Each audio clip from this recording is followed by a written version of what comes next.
The race for Senate in Pennsylvania has to be the most interesting race this fall, with Democrat John Fetterman going up against Republican Mehmet Oz, Dr. Oz, and it is now heating up.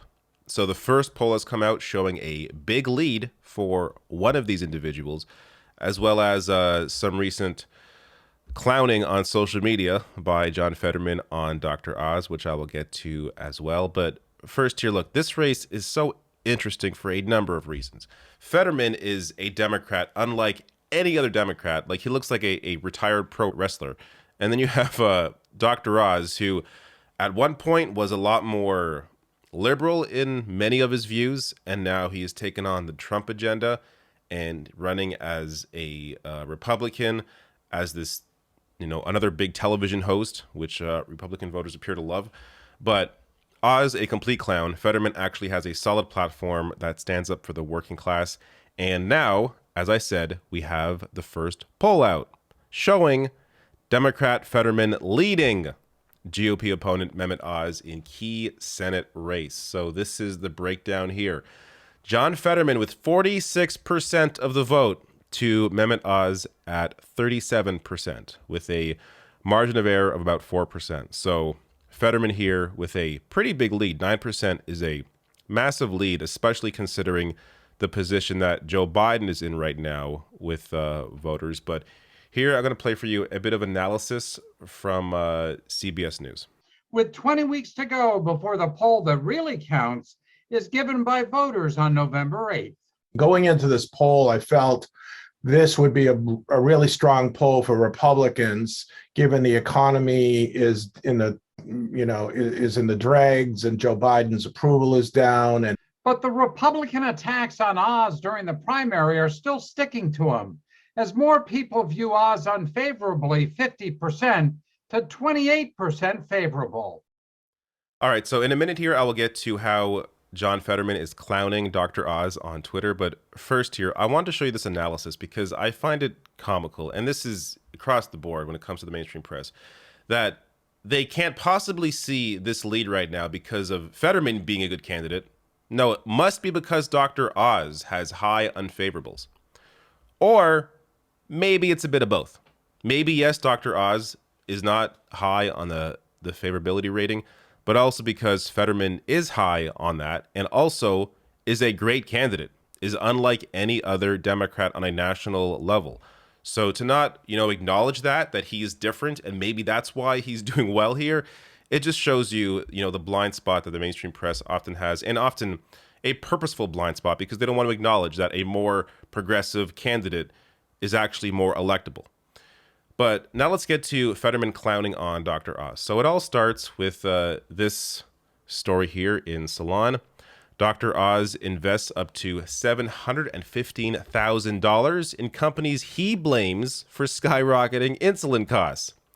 So here you have Dr. Oz just openly hypocritical here. Oh, I can't believe these insulin manufacturers are screwing people. Meanwhile, he's investing in those companies because they make a lot of money by screwing people.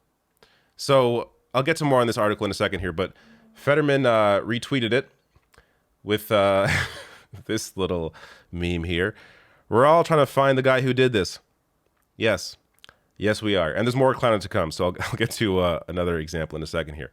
But Fetterman, in case you're wondering, is he just about the memes, just about the online memes, trying to get votes that way? No, Fetterman actually has a plan for this, has been clear about the issue when it comes to the high cost of prescription medicine. Back in October, he tweeted this out, saying if we had one more Democratic vote in the Senate, all this would still be in the bill. So paid family leave, Medicare lowering the price of prescription drugs, reversing the Trump tax cuts. Pennsylvania is Democrats' best chance to pick up a seat. I would be that vote.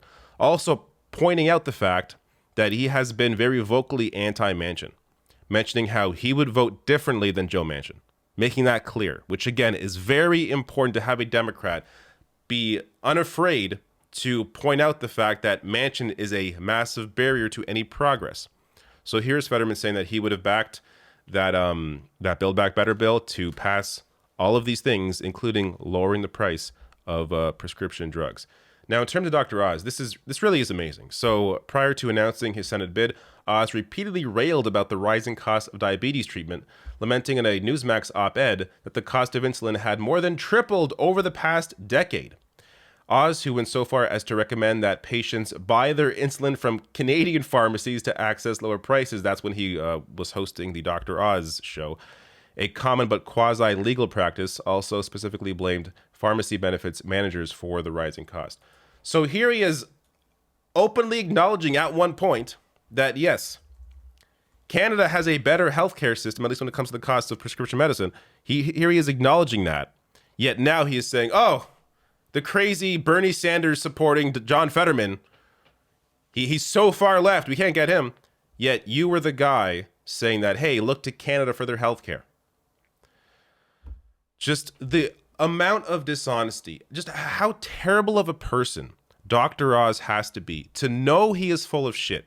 Like, it really is one thing to believe this garbage and actually think that the free market is the solution to healthcare, but to know better and lie to people, even though you know better, is another level of just absurdity and disgusting behavior. And Dr. Oz really is just a terrible person. Now, quickly here, another example of Fetterman clowning on Dr. Oz. Like I said, with this little meme, Dr. Oz, I'm totally a Pennsylvania resident. And PA voters with the cat face. All right. And one last thing here, just Fetterman is very clear about his platform. You can go to his page. He has many, the whole breakdown's there, but on Twitter, he also broke it down, saying, what I know to be true, price gouging is immoral. The union way of life is sacred and built this nation. Healthcare is a basic human right. All work has dignity. All paychecks must too. LGBTQIA plus folks deserve equal protection under law, and immigration makes America America. So also notice, so this is posted June 20th today. Notice how he's not running away from, the cultural issues that sometimes Democratic strategists say are going to hurt you. Now, it's one thing to make that your entire message and have nothing else. But when you have the other messages as well, talking about, price gouging, talking about unions, talking about healthcare, as well as having that message about human rights. Again, I shouldn't just say cultural issue, because this is a human rights issue when it comes to especially trans folk and how they're being treated in America just horribly. So to have Fetterman come out, and he's actually done separate tweets about that specifically since he's won this race, won the primary. So he's being, he's unafraid to discuss these issues and show his support where it's needed, including as well as you see here on immigration. So it's to have someone like this, the whole package here. Now, as I've said, there in past videos, there are aspects of him that he is just completely wrong about. Israel being the major one there, but I think I'm going to play politics here because I think he's being a little strategic there. He understands that if he is during this race going to come out against the obvious and overt human rights abuses by the far right-wing Israeli government, that there is a ton of friggin' money that has sunk other Democratic candidates just based on that alone. So if he stays out of that issue, I'm not saying this is the right thing to do, but I think he's making a strategic move here where he thinks if he stays out of that issue, at least for now, because prior to this, he's had no real public perspective on Israel-Palestine. So if he stays out of that right now, wins the seat, and then maybe at that point uses his power to actually, change his opinion on that and try and do something about it. But again, we don't know. He could be terrible on that issue for the rest of his life. I have no idea. But I personally think he's making a strategic choice. Regardless, when it comes to these two, and Dr. Oz on that, forget about it. Of course, Oz is terrible on every issue, of course, including on the far-right Israeli government. Of course, he's in fully support of that.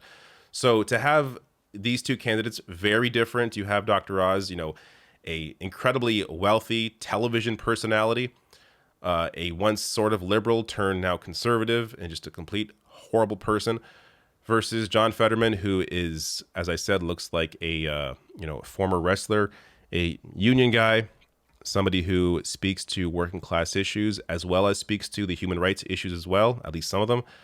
It's just the choice is so clear. So I'm not surprised to see Fetterman in the lead right now, and I do think that lead will continue and possibly even grow. You have right now still, it's very early in the race. Of course, things can change. Of course, if Biden sinks even lower, that would definitely hurt Fetterman in the process.